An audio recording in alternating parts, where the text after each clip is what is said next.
আজকে হচ্ছে কলমি শাক ভাজা, অন্যরকম একদম। কলমি শাক ভাজা তো সবাই করে, এরকমভাবে একবার নিশ্চয়ই বাড়িতে ট্রাই করে দেখবেন। তাই রেসিপিটা পুরো দেখার অনুরোধ রইল।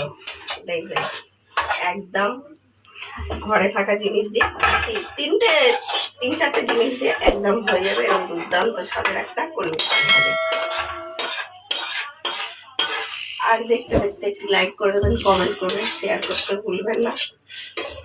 এটা হচ্ছে আপনাদের সাপোর্ট, একটু পাশে থাকবেন, সাপোর্ট করবেন, ওর জন্য বলেন। একটু লাইক করবেন, কমেন্ট করবেন, শেয়ার করতে একদম ভুলবেন না। আর যারা পেজে নতুন বন্ধুরা দেখছেন প্লিজ একটু পেজটাকে ফলো করে দেবেন।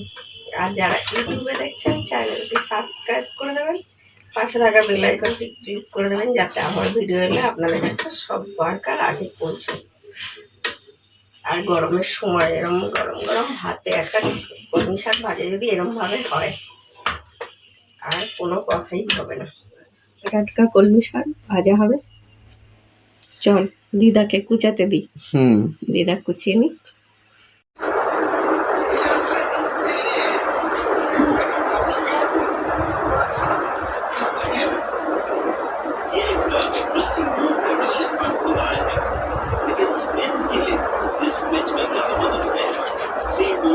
গরমের সময় কলমি শাক খাওয়া খুবই ভালো। আসুন আজ করব কলমি শাক, কিন্তু কলমি শাকের কি করব দেখতে থাকুন। তার জন্য নিয়েছি 2টো পেঁয়াজ আর 12 থেকে 14 কোয়া রসুন কুচিয়ে, কাঁচা লঙ্কা, আর আমার মা কলমি শাকটা যা কুচিয়েছে দেখতে হবে দুর্দান্ত। করে নি কলমি শাক। আজ করব কলমি শাক, সর্ষের তেলে করব। সর্ষের তেল দিয়ে দিই।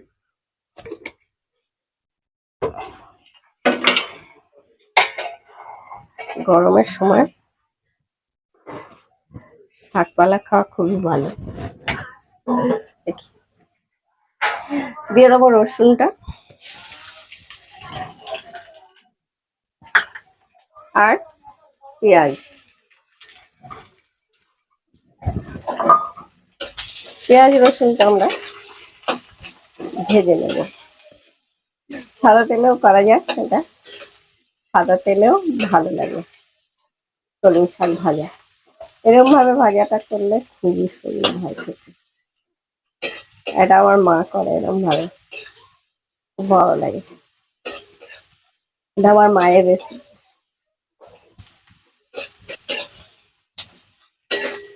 একটু পেঁয়াজ রসুনটা বেশি দিতে হয়।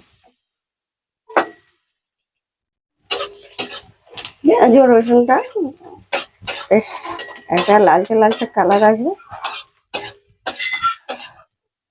তখন তুলে রাখবেন। তুলে নেবো আমরা একটা জায়গায়।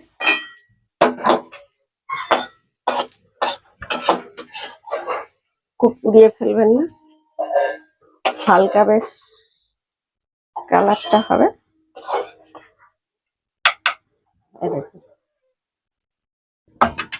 তেল দিয়ে দেবো এই কড়াই।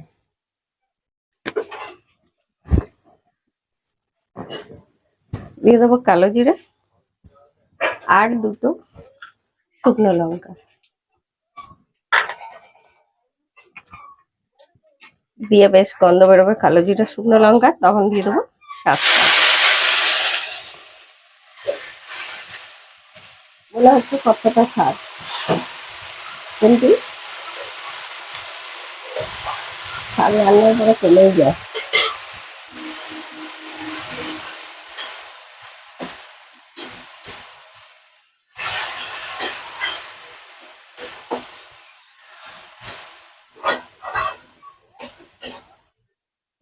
শুধু কিন্তু শাক দেয়নি, দেখুন ডাটা ডাটা সবজি কুচিয়েছে। শুধু শাক হলে না কেরম হড়হড়ে কেমন হয়ে যায়। একটু ডাটা শুদ্ধ কুচাবেন, কলমি শাক দেখবেন সেটা বেশ ঝরঝরে হয়, লাল লালে ভাবটা হয় না।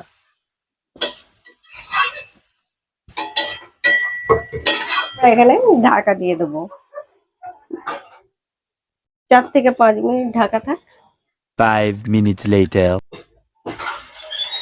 দেখুন কতটা কমে গেছে, আরো তো কমে যাবে। এবার দিয়ে দেবো নুন। নুন দিলেই শাকের খুব জল বেরোয়। আর দেবো হলুদ। আর তো কিছু দরকারই নেই। 3টে লঙ্কা একটু ফাটিয়ে ফাটিয়ে দিয়ে দিলাম, কাঁচা লঙ্কা।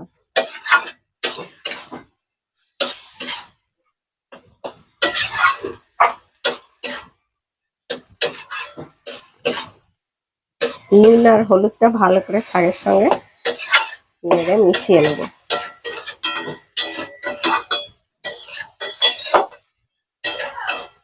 গ্যাস কমালে কিন্তু খুব জল বেরোবে আরো। এটা হাই ফ্লেমেই রান্না হবে। আবারও আমরা ঢাকা দিয়ে দেবো 3 minute. A few minutes later. 3 minute পর এই দেখুন বেশ।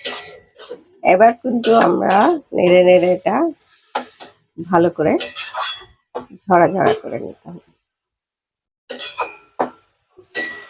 একদম জলটা শুকিয়ে গেছে, দেখুন একদম জল নেই আমাদের। প্রায় ভাজাটা হয়ে এসছে। এবার দিয়ে দেবো একটু অল্প মিষ্টি। আমার মারা মিষ্টি খায় না একদম। আর দিয়ে দেবো পেঁয়াজ রসুন ভাজাটা। এটা এই সময় দেওয়ার কারণ হচ্ছে, এই সময় দিলে যে শাক ভাজা একটা সেন্ট বেরোবে দেখবেন।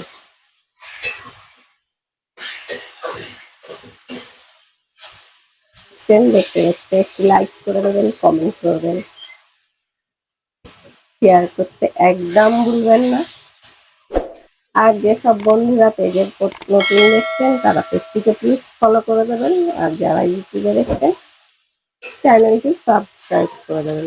পাশে থাকা বেল আইকনটি ক্লিক করে দেবেন যাতে আমার ভিডিও এলে আপনাদের কাছে নোটিফিকেশনটা সবার আগে পৌঁছায়।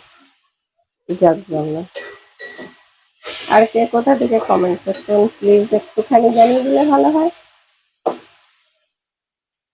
আর আপনাদের হেল্প তো আমার খুবই দরকার। একটু পাশে থাকবেন, সাপোর্ট করবেন। এবার আমরা এরকম করে নেড়ে আর 2 থেকে 2.5 মিনিট ভালো করে নেড়ে নেড়ে যাতে মিষ্টি পেঁয়াজ রসুনটা ভালো করে মিশিয়ে নেবে।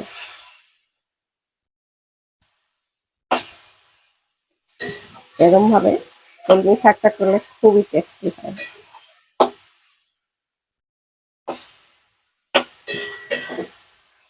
আমাদের কলমি শাক ভাজাটা একদম হয়ে গেছে।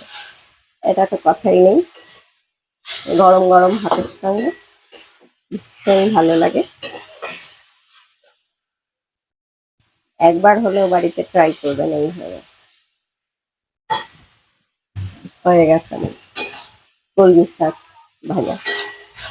আজকের মতো হেসেলের রেসিপি এইখানেই শেষ। আবার ফিরে আসবো কালকে অন্য কোনো রেসিপি নিয়ে আপনাদের সঙ্গে। নিশ্চয়ই সঙ্গে থাকবেন, দেখতে থাকবেন। তার জন্য মৌসুমীর হেসেল এরম নিত্য নতুন রেসিপি পাওয়ার জন্য টিফিন হোক বা লাঞ্চ হোক, যেটাই করার জন্য হোক দেখতে হবে মৌসুমীর হেসেল। সবাই সুস্থ থাকবেন, ভালো থাকবেন। আজকের মতো সবাইকে কাছ দিয়ে বিদায়।